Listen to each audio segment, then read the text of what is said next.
किसी भी realistic portrait या फिर लैंडस्केप बनाने के पहले आपको आर्ट मटेरियल के बारे में जानना बहुत जरूरी है और आपके ब्रेन को ट्रेन करना पड़ेगा कि हर चीजों को वो सिंपल ज्योमेट्री और शेप में देखे, जिससे आपकी जो ड्राइंग है वो बहुत ही आसान हो जाती है। सबसे पहले हम लोग जानते हैं कि कौन कौन से ऐसे आर्ट मटेरियल हैं जिनको अभी भले ही यूज नहीं करना है लेकिन उसके बारे में जानना बहुत जरूरी है।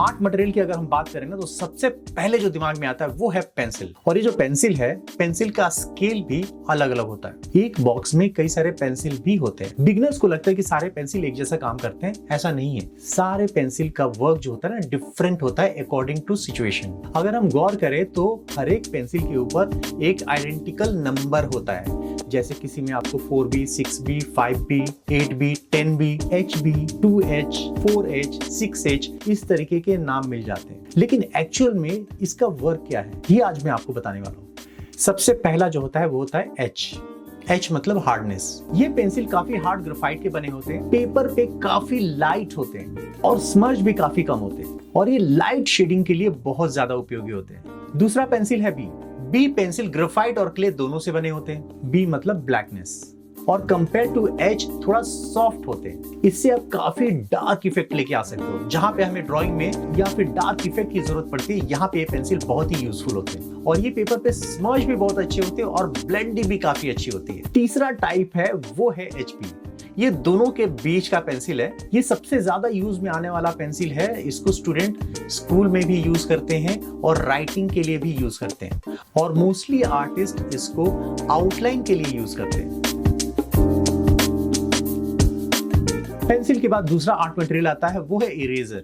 इरेजर इसलिए कि जब भी आप ड्रॉ करते हो, जहां पे भी करेक्शन होता है वहां पे तो आप इरेज करते ही हो, साथ में हाईलाइट देने के लिए भी इसको यूज करते हैं। कई सारे टेक्सचर में भी इसको यूज करते हैं और ये भी डिफरेंट टाइप के होते हैं। जो सबसे पहला जो टाइप होता है वो है rubber material. Rubber material means कि ये जो इरेजर होते हैं वो रबर के बने होते हैं और ये सॉफ्ट भी होते हैं और हार्ड भी होते हैं। ये वाइड एरिया के लिए बहुत यूजफुल है।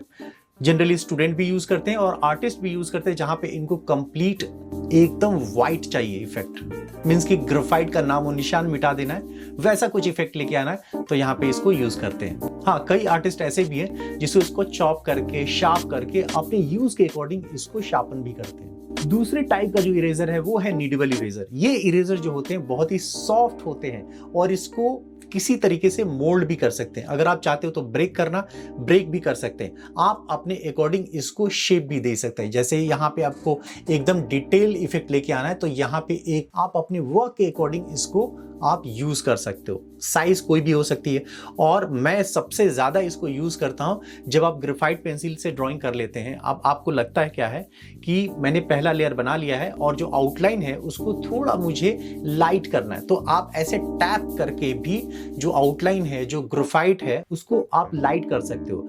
इसकी सबसे बड़ी खासियत यही है कि ये ऑब्जर्व कर लेता है, डस्ट स्प्रेड नहीं होने देता है। जितने भी आप डस्ट होंगे, ग्रेफाइट होगा, चारकोल होगा, हर तरीके के पेंसिल जो भी होंगे उसको ये ऑब्जर्व कर लेता है और लाइट इफेक्ट क्रिएट करता है। तीसरे टाइप का जो इरेजर है वो है पेंसिल इरेजर। इसमें सबसे बड़ी खासियत ये है कि इसका शेप जैसे आप देख रहे हो, हम बहुत ज्यादा हैबिचुअल होते हैं ड्रॉ करने के लिए पेंसिल से। अगर आप सोचो कि इरेजर जो इतने मोटे आते हैं अब कुछ इस तरीके से आने लगे तो आपके लिए कितना यूजफुल होगा, कितना इजी हो जाएगी ड्रॉइंग। जब भी आप हाईलाइट देना चाहते हो तो इसको आप पेंसिल की तरह यूज कर सकते हो, कई बार टेक्सचर के लिए यूज कर सकते हो। इसमें आपको पेंसिल के शेप में भी मिल जाता है और कुछ इरेजर ऐसे भी होते हैं, जैसे टॉम्बो इरेजर है, इसको भी आप यूज कर सकते हो। जितने भी प्रोफेशनल आर्टिस्ट हैं उन सब के पास ये दोनों आर्ट मटेरियल जरूर होते हैं। इसके बाद जो आर्ट मटेरियल है वो बहुत ही यूजफुल है, इसके बिना तो ड्राइंग हो ही नहीं सकती, वो है पेपर जो आप देख रहे हो ये डिफरेंट टाइप के भी होते हैं, जैसे कि प्लेन पेपर होता है और रफ पेपर भी होता है। इसको हम लोग मेजर करते हैं GSM से, ग्राम पर स्क्वायर मीटर। जैसे जैसे GSM बढ़ता जाता है पेपर की थिकनेस बढ़ती जाती है। सबसे पहले बात कर लेते हैं प्लेन पेपर जो होता है वो ग्रेफाइट पे सबसे ज्यादा यूज में आता है और ग्रेफाइट में अगर आप रियलिस्टिक ड्राइंग करना चाहते हो, बिल्कुल ही डिटेल ड्राइंग करना चाहते हो तो इस पेपर पे आप ड्रॉ कर सकते हो। बहुत सारे लोग कमीशन वर्क इसी पेपर पे ही करते हैं। इस पेपर का सबसे बड़ा ड्रॉबैक ये है कि ये स्मर्ज नहीं होता है। अगर आप ग्रेफाइट से ड्रॉ करते हो, अगर आप चाहते हो कि बिल्कुल ही ब्लेंड हो जाए, स्मर्ज हो जाए, तो ये स्मर्ज नहीं होगा। और हाँ, इसमें डार्कनेस भी बहुत ज्यादा पिक पे नहीं आता है।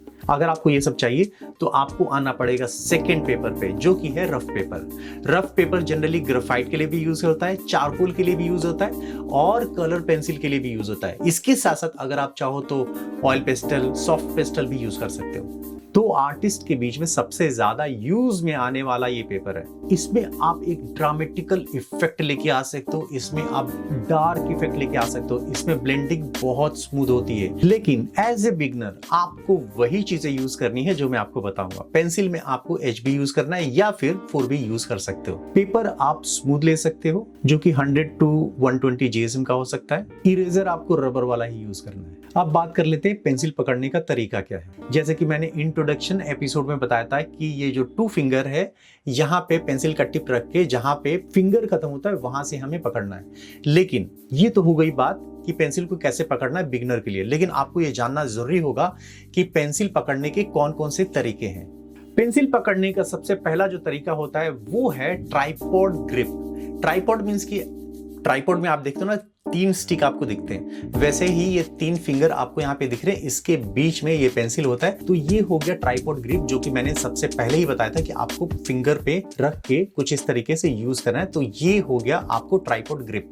दूसरा तरीका है ओवरहेड। ओवरहेड की इसको हम लोग यहां से पकड़ते हैं, जैसे अभी आप देख रहे हो, इसको कुछ इस तरीके से पकड़ते हैं। इस तरीके से पकड़ने के बाद फिर इसको ड्रॉ करते हैं। तीसरा जो तरीका है वो है इन्वर्टेड। इन्वर्टेड मींस कि आपको कुछ इस तरीके से पकड़ना है, जैसे अभी आप देख रहे हो, जैसे हम लोग ऐसे थ्रो करते हैं तो कुछ इस तरीके से, और इसमें आपका रिस्ट यूज होता है। जैसे अभी आप देख रहे हो तो इस तरीके से करते हैं, और ये डिस्टेंस पे भी पकड़ते हैं। अगर लाइट शेडिंग करनी है, लाइट स्केच करनी है तो डिस्टेंस पे पकड़ते हैं, और जैसे जैसे डार्क यूज करना है तो कुछ इस तरीके से। इसके अलावा भी बहुत सारे आर्ट मटेरियल है। जैसे जैसे हमारा एपिसोड आगे बढ़ेगा, हमारी ड्राइंग कॉम्प्लेक्स होगी, वैसे वैसे मैं एक एक आर्ट मटेरियल इंट्रोड्यूस करता जाऊंगा। मैं इतनी सारी बातें मैंने आपको बताई।